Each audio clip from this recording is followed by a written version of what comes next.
રાજ્યના મુખ્યમંત્રી આજે વલસાડ જિલ્લાની મુલાકાત લીધી હતી।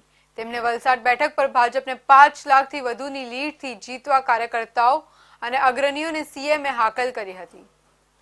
આ સમયે નાણામંત્રી કનુભાઈ દેસાઈ, ભાજપ ઉમેદવાર ધવલ પટેલ સહિત ભાજપના ધારાસભ્યો ઉપસ્થિત રહ્યા હતા। વલસાડ લોકસભા બેઠકની ચૂંટણીનો પ્રચાર પૂરજોશમાં ચાલી રહ્યો છે।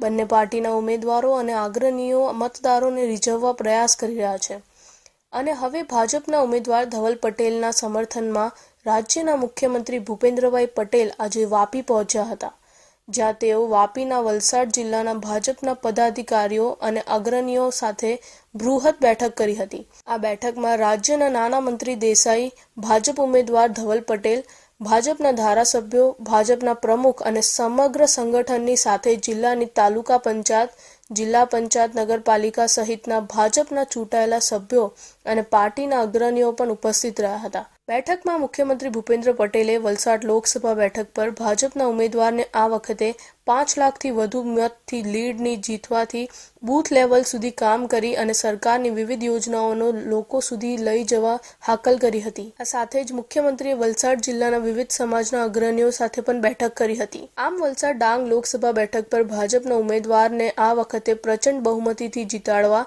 ભાજપના સંગઠનથી લઈ પેજ પ્રમુખ સુધીના કાર્યકરો ઘર ઘર સુધી જઈ અને મતદારોને રીઝવ પ્રયાસ કર્યા છે અને હવે મુખ્યમંત્રીએ પણ માર્ગદર્શન આપતા ભાજપના કાર્યકરોમાં ઉત્સાહનો માહોલ છવાયો હતો।